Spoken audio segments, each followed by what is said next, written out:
Fonetika saitlər mövzusuna baxırıq. Deməli, fonetikada saitlər tələffüz olunarkən ağız boşluğunda heç bir maneə rast gəlmir. Asanlıqla tələffüz olunur. Deməli, saitlər necə oldu? Birinci olaraq maneəsizdir. İkinci olaraq saitlər heca yarada bilər və biz necə müəyyən edirik? Deyirik ki, sözdə neçə sait hərf varsa, o qədər heca var. Burada hərf sözünə diqqət edək, çünki biz hecanı tapanda yazılışdakı saitləri saymalıyıq, tələffüzdəki saitləri yox. Deməli, neçə sait hərf varsa, o qədər heca var. X ilə də yadda saxlaya bilərik. Hərf heca. Daha sonra saitlər vurğu qəbul edə bilər. Vurğu sözün hecalarından birinin digərinə nisbətən daha qüvvətli deyilməsidir. Və vurğunu biz hecanı müəyyən edirik saitlər üzrə. Hansı saitin üzərində daha qüvvətli şəkildə tələffüz ediriksə, deməli vurğu da həmin hecaya düşür. Deməli 9 dənə saitimiz var əlifbada. Bu saitlərin hər biri maneəsizdir, heca yaradır, vurğu qəbul edir. Bu oldu saitlərlə bağlı qaydamız. İndi isə saitlərdə nəyə baxırıq? Saitlərin tələffüz məsələləri. Bu 9 saitdən birinci olaraq deyək ki, A, I, O, U. Bunlar oldu bizim saitlərimiz. Saitlər də bilirik ki, açıq, qapalı, dodaqlanan, dodaqlanmayan, qalın, incə olur. Bunlar da ayrıcı olaraq danışarıq ki, məsələn, qalınlar hansılardır? A, I, O, U. Bunlar olur qalın. E, Ə, İ, Ö, Ü. Bunlar olacaq incə. Daha sonra açıq, qapalı var. I, İ, U, Ü.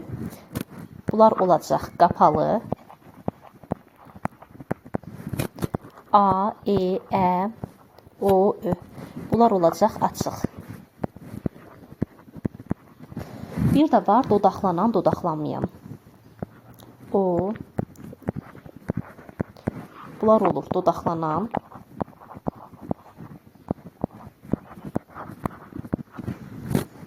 Bir də olur dodaqlanmayan.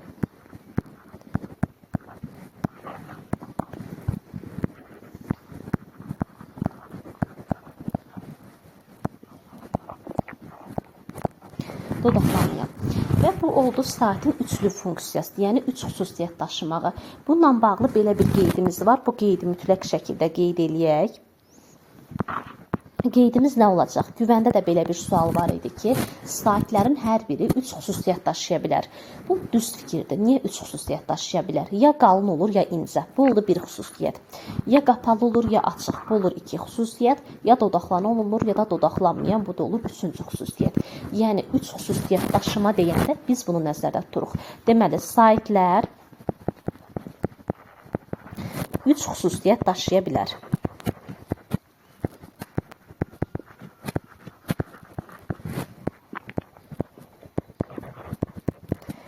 Bu da oldu əsas qeydlərimizdən biri.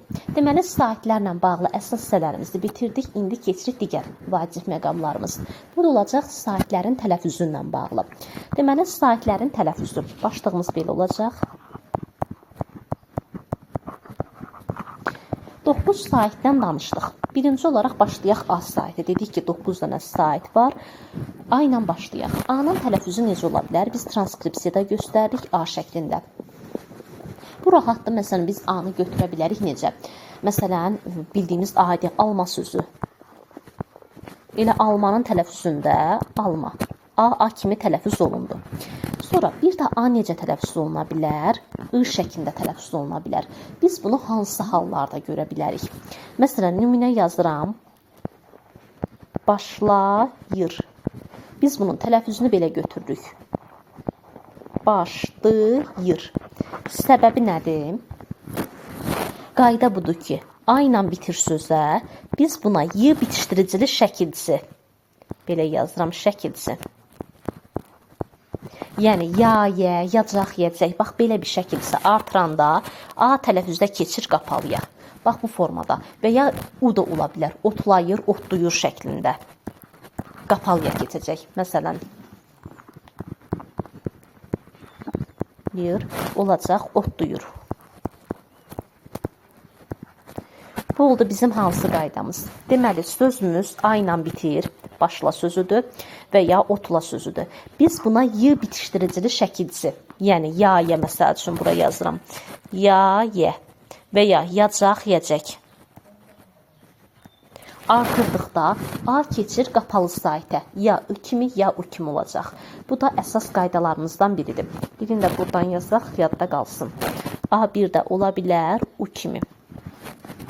Bu A-nın 3 sürə tələffüz olunma məsələsidir. Bir A kimi, bir I kimi, bir də U kimi tələffüz oluna bilər. Başlayır, otlayır tiplərə diqqət eləyək. Testlərdə qabağımıza çox çıxır. Daha sonra keçdik digər saitimiz. I-ya keçdik. I-nın tələffüzündə bizi çaşdıran bir məqam yoxdur. Elə I kimidir. I-nin tələffüzü də olduğu kimi I kimi olacaq. Bir də uzanma məsələsi var. Onu axırda deyərəm uzanmanı. Sonra U. U-da da yenə U kimi ola bilər. Ü kimi olur.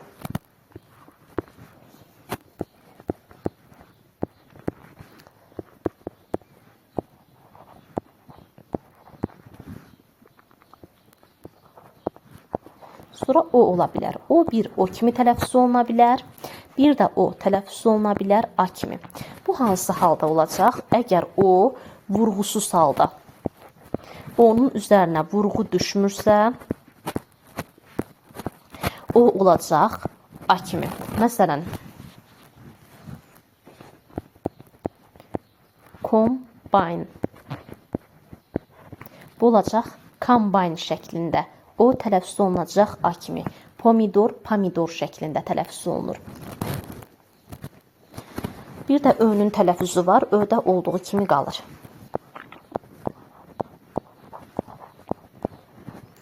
Bu saitlərin tək halda tələffüzü məsələsidir. Bir də bizim qaydalarımızdan biri var ki, uzanma məsələsidir. Uzanma nədir? Biz tələffüz eləyərkən saitin birini uzadırıq. Bu uzanma olacaq və uzanmanın işarəsi bu şəkildə göstərilir. Və bizim dilimizdə I ilə Ü uzana bilməz. Bunlarda uzanma qaydası yoxdur. Ü-də bir dənə istisna var. Bu da olacaq üfüqi sözü.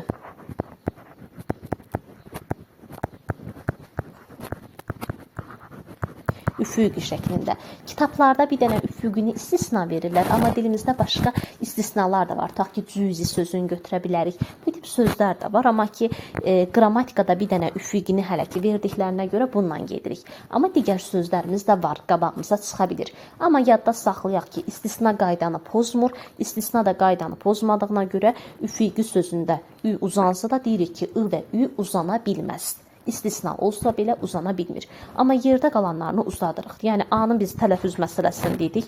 A1-də belə tələffüz olunacaq. A-da uzanma.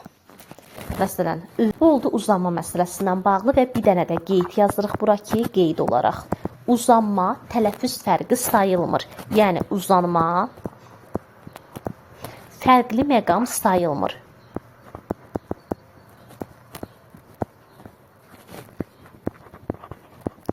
Sayılmır. Bu nə deməkdir? Məsələn, tutaq ki, bir dənə söz götürürəm.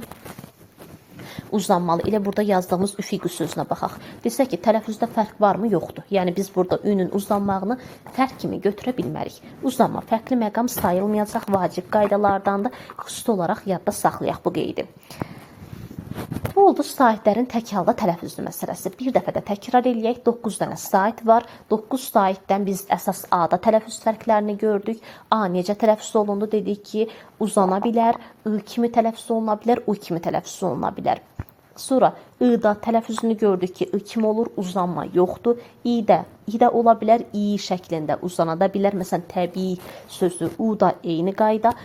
Ü-də İ-də isə uzanma yoxdur, istisna hallarda qabağımıza çıxır, digərləri də bu formada gedir. Sonra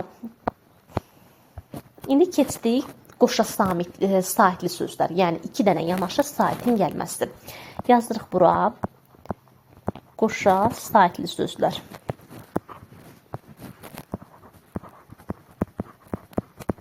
Bu qoşa saitli sözlərdə 2 qrupa bölürük.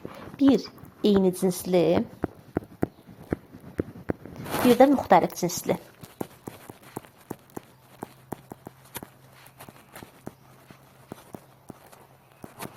müxtəlif cinsli. Deməli, qoşa slaytlarda diqqət eləməli olduğumuz məqam nədir? Eyni yoxsa müxtəlif cinsli olma məsələsi. Eyni cinslilərdə standart bir dənə qaydamız var. Eyni gedir. Biri düşür, biri uzanır. Həmişə belə gedəcək. Tutaq ki, A-adır, biri düşür. A şəklində olur. I-idi. İ şəklində. Tutaq ki, Ə-ədir, Ə şəklində. Fərqi yoxdur. O-odur, biri düşür, biri uzanır. Bu formada gedir. Eyni cinslərimizin standart qaydamızı bu formada götürdük. A-nın, məsələn, A-adır, biri uzandı. Məsələn, maaş sözü olacaq maaş. Bu formada yadda saxlayırıq. Bu oldu eyni cinsli ilə bağlı. Bizə əsas lazım olacaq qaydalar müxtəlif cinslərlə bağlıdır. Müxtəlif cinslərdə nəyə diqqət edəcək? Məsəl üçün, i birləşməsi olanlar a-i, ə-i, i-ə, i-a, i-o, o-i. Bu tiplərdə biz tələffüzdə arasına y səsini əlavə edirik. Yəni, bir dənə y artırılır. Məsələn, a-ilə olacaq a-ilə. Zəif olacaq zəif. Yəni, i birləşməsi varsa, arasına y-ni əlavə edəməliyik. Bu, birinci qaydamızdır müxtəlif cinslərlə bağlı. İkinci qaydamız nə olacaq müxtəlif cinslərdə? Bunlar mürəkkəb sözlərə aiddir. Bir qrup sözlərimiz var ki, kitabda da ətraflı şəkildə verilib bu sözlər. Tutaq ki, xala oğlu, bacı oğlu,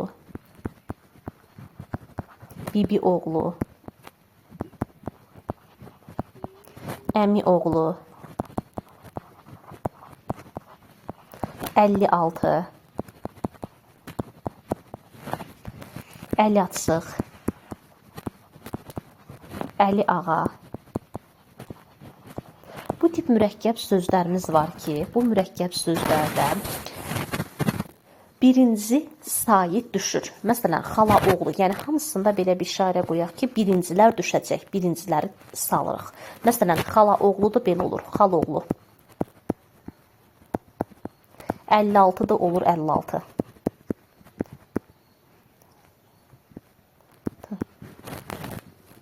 Sonra əl açıq da olacaq əl açıq. Qının x kimi olmağı da keçəcək. Deməli, bu oldu mürəkkəblərlə bağlı. Bir, i birləşməsi olanlardır, bir də mürəkkəb sözlərdir. Yerdə qalan müxtəlif cinslərdə heç bir dəyişmə olmur. Müxtəlif cinslərdə dəyişməni bu iki halda gördük. Ya i birləşməsidir, ya da ki, dediyimiz bu mürəkkəb sözlərdir. Qalan üçüncülərdə heç bir dəyişmə yoxdur. Üçüncülərdə yerdə qalanlar. Məsələn, tutaq ki, yazıram qiraət. Heç bir dəyişmə yoxdur. Sonra riayət. Bu riayətdə nəyə diqqət eləyək? Bu qeydlərimizdən də xüsusi olaraq yadda saxlayaq.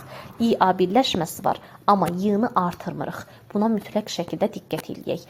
Normalda i birləşməsində biz y-ni artırırdıq, amma riayət sözündə artırmırıq. Sonra teatr, testlərə çox düşən. Teatr.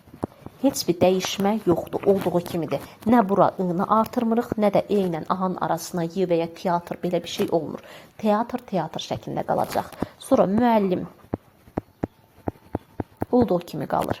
Səadət. Olduğu kimi qalır. Yəni, heç bir dəyişmə yoxdur. Dəyişməni bir dənə i birləşmələrində yadda saxlayaq. İstisna riayət sözüdür. Bir də mürəkkəb sözlərdə dəyişmə var. Xaloğlu, bacıoğlu, biboğlu şəklində. Başqa bir dəyişməmiz yoxdur. Bu oldu saitlərin tələffüzündən bağlı. Saitlərin tələffüzündə nəyə diqqət elədik? 9 sait var, maniye yoxdur dedik. Tələffüz məsələsində də A-ların tələffüzündə əsas fərqi gördük, O-nun tələffüzündə gördük. Bir də O ilə bağlı testlərə düşənlərdən biri də qonorar sözüdür. Qonorar nədir? Nəsə bir iş görürsən, onun qarşılığında pul alırsan. Tutaq ki, elmiş yazıb qarşılığında pul alırsan. Qonorar yazılır, qanarar deyə tələffüz olunur. Buna diqqət eləyək. Qanarar. Bunlar testlərdə qabağımıza çıxacaq. Deməli, bu hissəsini bildik, tələffüzündə də keçdik. Əsas vacib məqamlarımızda xüsusi olaraq bir dəfə də diqqətə çatdırıram ki, izahdan sonra nələri qeyd edəcəyinizi biləsiniz. Saitlərin manisi, təcavüz vurğu, bunları bildik, rahatdır. Qalın, incə, qapalı, açıq, bunları da bildiniz. 3 xüsusiyyət daşımağı vacib məqamlarımızdandır. Yəni ya açıqdır, ya qapalı, ya qalın incə bu formada gedir. A-nın tələffüzündə A-nın I kimi və ya U kimi tələffüz olunmağına diqqət eləyirik.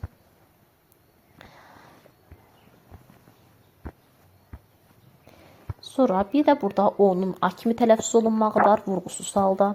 Uzlanma məsələsini dedik, eyni cinsli, müxtəlif cinslərdə yenə xüsusi olaraq diqqətdə saxlayaq. Bu oldu əsas məqamlarımız.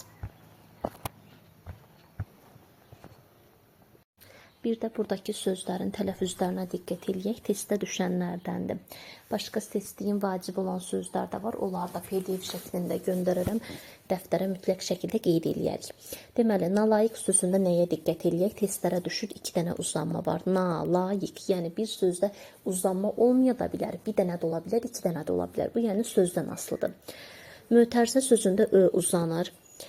Sonra oratoriya, aratoriya şəklində tələffüz olunur. Lokal, lokal şəklində imtahana lokallaşdırma sözü düşmüşdü. Bu olurdu lokallaşdırma şəklində. Orqan sözü vurğusu dəyişməklə mənası dəyişən sözdür. Orqan olanda o kimidir. Orqan olanda arqan şəklindədir. Bu da musiqidə. Sonra bankomat olacaq bankomat şəklində, blokada, blokada şəklində və poetika, poema, poeziya bu sözlərə diqqət eləyək. Biz normalda demişik ki, bir dənə i birləşməsinə y-nı artırırıq, amma bu üç sözü də yeni dim toplusunda y-nı artıraraq onu da aya keçirərək veriblər. Ona görə olur poema, poema, poetika və poeziya şəklində. Ekoloji, ekoloji şəklində, fonem şəklində, kimono şəklində. Amal sözündə uzanma var, buna diqqət eləyək. Atom sözündə uzanma yoxdur, sadəcə burada vurğudur atom şəklində. Cümhuriyyət sözündə uzanma yoxdur. Bəzən o da vurğu uzanma qoyurlar, səhvdir, uzanma yoxdur. Orbit, arbit şəklində tələffüz olunur. Bu güvəndə imtahana düşmüşdü, arbit şəklində. Vitamin sözü ən çox qabağımıza çıxanlardandır. Son vaxtlarda uzanma yoxdur. Vitamin şəklindədir, vitamin deyil, vitamin. Zəfəran sözündə ə-də uzanma var, yəni zəfərandır. Məhrumiyyət sözündə uzanma yoxdur. Ədabat sözündə uzanma yoxdur. Montiyor olacaq mantiyor şəklində. O aya keçir bu formada. Deməli, bunu da bitirdik, əsas qaydalarımızdandır. Əlavə olaraq lazım olan digər sözlərində PDF şəklində atacağım. Oradan baxıb mütləq şəkildə qeyd eləyək.